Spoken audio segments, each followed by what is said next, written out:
Hello and welcome to the Horizons Music Podcast. I'm Nick Robertson, Deputy Editor-in-Chief of Chatterbox and a senior this year, and I am joined today by Ibrahim Munir. My name is Ibrahim Munir. I'm the Managing Editor of Student Life at the Chatterbox. And today we are talking about our favorite albums of 2018.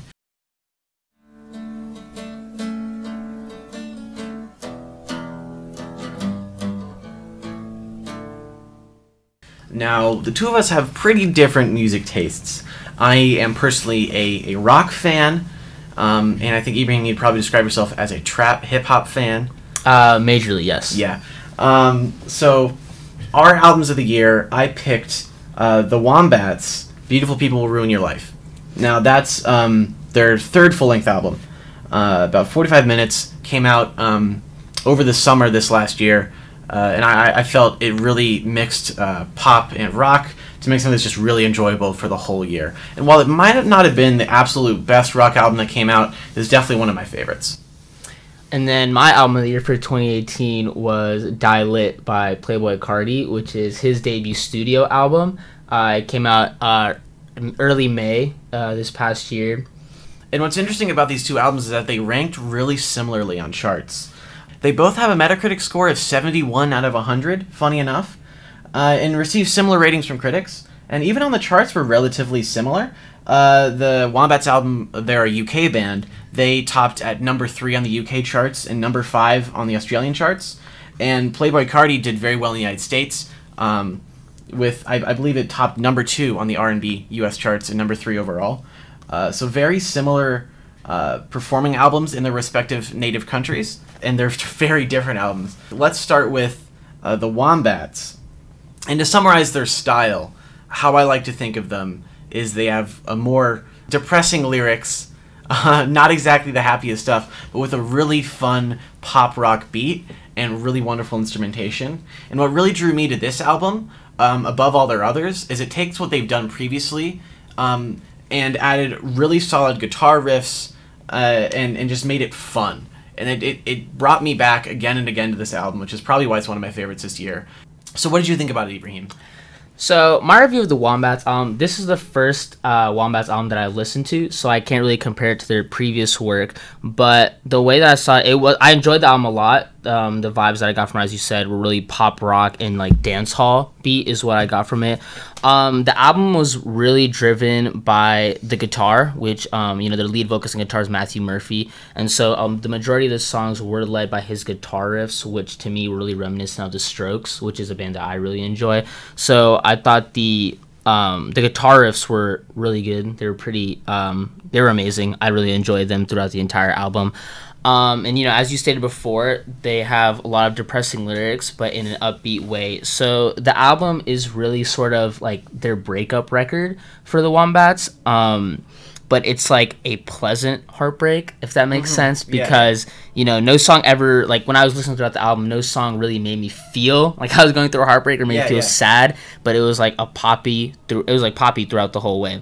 It somehow still puts a smile on your face. Yeah, exactly. Yeah. So, I guess, one lyric that kind of showed this was, if you're waking up feeling happy, you're doing it wrong, which is one of his lyrics on Lethal Combination, which, that's a pretty depressing lyric, but, like, that whole song is, like, extremely upbeat. And, like, while I was listening to the album, without, paying a lot of attention to the words, it kind of made me, like, want to dance while I was listening to it because it was, like, that upbeat, which is ironic because it's, and he's talking about, like, depression and, like, his horrible heartbreak throughout the whole time. Yeah, my favorite song on the track, on the album, was White Eyes, which is the fifth track.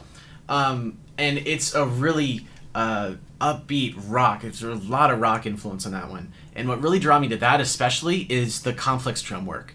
It's almost hypnotic. I listened to it the first time, and I'm like, dang, I really got to listen to the song again and again and again.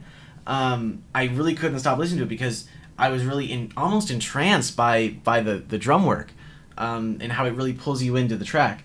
And I found that instrumentation was really carried out throughout most of the album and really drew me back to it again and again, like I said. Yeah, I would definitely agree with the whole drum work idea. The the beats on every song were pretty phenomenal. I really enjoyed them. I think that, like, you know, my biggest criticism of the album, which is kind of ironic, is like the simple lyricism, which is, like, you know, ironic because I gave you Playboi Carti, who has extremely simple lyrics. But like, you know, the message, I felt like the message of the album was like really direct and clear. There weren't as many like metaphors, like clever entendres, and like in a couple of the reviews I read, you know, so that the previous albums, Matthew Murphy had like a really like clever wording style that he used in previous albums that wasn't really highlighted on this one. A bit less of the metaphor that is more common in their previous albums. So I'd say, yeah, my biggest, just my like problem with it, not really a problem, but it was just like the simple lyricism and like really direct message. But I did enjoy the majority of the songs. There wasn't any song where I was like, oh, I couldn't listen to this again. I'd say my favorite song was I Only Wear Black, because, you know, that song was like just really positive. I was like, I listened to that song and I like started getting up and like literally dancing. Which is so funny because the song is about being kind of sad and only wearing black clothes. And only like symbolic like funerals and death and all this stuff. But it's like super upbeat. Yeah, you know? Which I think it really embodies why this album is special. Yeah, I'd say that like my objective rating of the album would be like a 7.2 from like an objective standpoint. 7.2 out of 10 because, you know, I really enjoyed it. But then like my personal, cause my taste would be like a 6.2 probably, just because of like, you know, my own personal taste with what I usually listen to, and like a lot of the things I judge music by is like their replay value to me. So like I'd probably listen to this album again, of course. Like I enjoyed it a lot. Do you think the Wombats have found a place in your music playlist? I think so. I definitely added that album, a lot of the songs I put on my main playlist, so I'm definitely gonna be revisiting. Well, that's what we're all about. We're all about new stuff. Yeah, I enjoyed it a lot. So thank you for recommending it. And if you're wondering my opinion, I'd probably give it like an 8.5 or a 9. As you might guess, it is my album of the year. Who would have thought that I really liked it? It's just a really enjoyable album. So the album that I gave to Nick was Die Lit by Playboi Carti, which is his first debut studio album, but like second full-length album. Yeah, he had an EP last year, I believe it was, right? His EP last year, which is self-titled. It was called Playboi Carti. So Die Lit, I enjoyed it the most because Playboi Carti to me is like kind of starting, like he's kind of in his own lane of rap, and it's something that's never been seen before. A lot of like people would characterize him as like a mumble rapper, which, you know, he does mumble in his like songs. A lot of it, I guess, could be called that. But the thing that I enjoy about him is that his music is not about the lyricism. Like it's more past that. It's more about like the vibes that you feel from his songs and how they make you feel.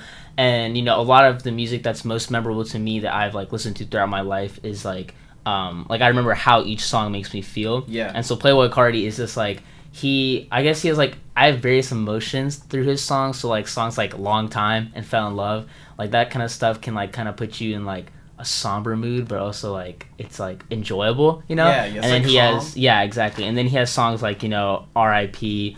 and then you know, Shoota and stuff like that, which is just like, you know, you want to rage, you want to go insane. Like that music makes you feel like you want to like go crazy, and that you can do anything. So yeah, my favorite part about him is just kind of, you know, all the stuff that he can make you feel with his music, and that you don't have to like really like pay attention to lyrics heavily. And it's more about, you know, the melodies and the beats and the hooks. Yeah, and let's just be noted, like Ibrahim and the Wombats, I had never really given Playboi Carti much of my ear. I'm not a big trap fan, especially. My interest in hip-hop kind of ends with more traditional rap. My favorite artists, for example, Kendrick Lamar, Run the Jewels, Brockhampton, like that's kind of more my vibe. All good artists. But going into this album with an open mind, listening through it, it was really interesting. It's important to note that this album is 19 tracks, 57 minutes. And that's my biggest issue with it, is that I feel personally that it's a bit bloated. Like, I look through the track list, and I say, oh, there's like four tracks on here that really don't need to be here. Mm-hmm. Like, I feel they're kind of just a waste. And I feel like if it was 40 minutes, 15 tracks, then it would be a better album overall. Given that, there are some really good bright spots, like R.I.P., like you said, which is the first track. It's after the intro. Mm-hmm. It's just got a really great beat, and it's got they put a keyboard over a synth over the bass, which just really it draws you in. It's really good. And like you said, Playboi Carti is not known for his lyricism, and I think that's probably his weakest point. But his flows are really solid.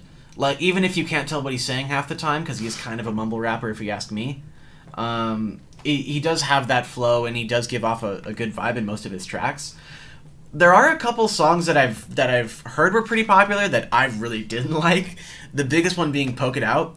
I can't stand that track, personally. "Poke It Out." My personal opinion, I have to skip that song whenever Nicki Minaj's part come on because I don't like her guest verse very much. I think it's the only thing that makes that song bearable. Really? Yeah. Really? Yeah. Because I mean, I'm looking at it. I'm thinking of this song where it's just the same. You see, "Poke It Out" probably. I think I counted it about like 100 times throughout the track. Yeah. And there's just no writing in his verses. His verses are vapid and meaningless. It's nothing but a solid beat and a mediocre verse by Nicki Minaj, and which is nothing special. Like, I really didn't like the track. Yeah, I would say like a lot of the like filler songs like that you were calling filler songs also do with like Pierre Bourne, who's like his main producer. They kind of like came up together and blew up together because like he produced the majority of all of Playboi Carti's tracks. So I feel like Pierre has like this like drum pattern that he uses like a lot, like a very similar drum pattern that he sticks to. So like that's why I think a lot of Playboi songs can sound the same at times. Yeah, because you know his like he works with Pierre like a lot. Like they're like well, homies or friends. I think I looked it up. Pierre produced like 17 of the 19 tracks. Yeah, exactly. And he actually features on 2 of them. Yeah. Those 2 of them being like my least favorite. I think. Yeah, actually, I didn't like his enough. beat. Yeah. But his beats were really solid throughout the whole thing. He's a good producer. He is a good producer, but I feel like if you listen to 17 straight songs by him, it gets like repetitive at times, which is why I would agree that if the album was shorter, I think it would be better, like 5 tracks shorter. Like that'd be a good reduction. One song that I found really interesting was the 13th track, "Mileage," which is a novelty song about Miley Cyrus. And I listened to this and I'm like, what am I listening to right now? Is this actually what the song is about? It's the funniest thing. I think the lyric is, Miley Cyrus, I don't mind that you have mileage. Let's just put it that way to censor myself. You take that however you'd like. But it's a very interesting lyric that's repeated quite often throughout the track. And it's just a whole novelty track that I just find is uninspired and just... It's funny, but it just has no place on this album, I think. Chief Keef's on there, too, and somehow his verse wasn't even any good either. Like, I feel like a lot of the guests outshined Playboi Carti with their verses. Like, they did very well overall, but there were a couple that were really lackluster. But overall, the guests were solid, if you ask me. I didn't like any of the... Actually, I only like Bryson Tiller's and Lil Uzi Vert's feature. I didn't like Lil Uzi Vert was my favorite by far. Yeah, Young Thug. That was a very good feature. Yeah, Young Thug, Skepta, Nicki, Travis, like She-Keef. I didn't like any of those. I felt like Travis Scott was falling asleep halfway through his verse. Yeah, Love Her. It's like I think that was the one that was released as a single. Yeah. Yeah, it was. And like I remember I was like really excited for it because it was like Cardi and Travis. Like, Travis Scott, Travis Scott's a great rap. Like yeah, exactly. But then like. It was just like really like lackluster. It really was not especially because it was not sicko mode because like Travis is known for like raging, like that's kind of like his brand is like how he goes crazy on all his songs, how he's like his like concerts are all insane, and then like on that song it's like not like it's not like, there. Like he's half asleep, and his verse there. Is so auto-tuned that it's ingenuine. Yeah, I feel like there's like certain albums where like the features sometimes carry the artist, like that can happen sometimes, which is like bad, obviously. But like I feel like that definitely didn't happen with Cardi. Like he definitely held out his own. Yeah, I think a lot of the guests on the album did pretty well, but Cardi really had his moments overall. Sure. While I think his lyricism is definitely his weak point, I know that's not what a lot of people go to his music for. Yeah. So coming from the perspective of someone who's just looking for a party track or an album that is a bit more low-key, I can really see the appeal. Overall, it didn't really hit, what I wanted. What I want in a hip-hop album is more heavy lyricism and complex flows, which, while Cardi's flows are good, they're not really complex in a way. They're catchy. They're catchy, exactly. But that's just not what I personally look for in a hip-hop album. So, while I can see why it's relatively well-liked, it's still 5 or 6 in my book. What do you think? Die Lit is a solid 9 for me. So, we got the Wombats, and we got Playboi Carti. This is the first episode of Horizons Music Podcast. I'm Nick Robertson. Ibrahim Munir. And we'll see you on the next episode. I think next episode we will be covering we're gonna do a similar switcheroo. I'm gonna be giving Ibrahim my favorite hip hop album, and he'll be giving me his favorite rock album, and we'll see what we think. So that's gonna be a lot of fun. Thanks for listening.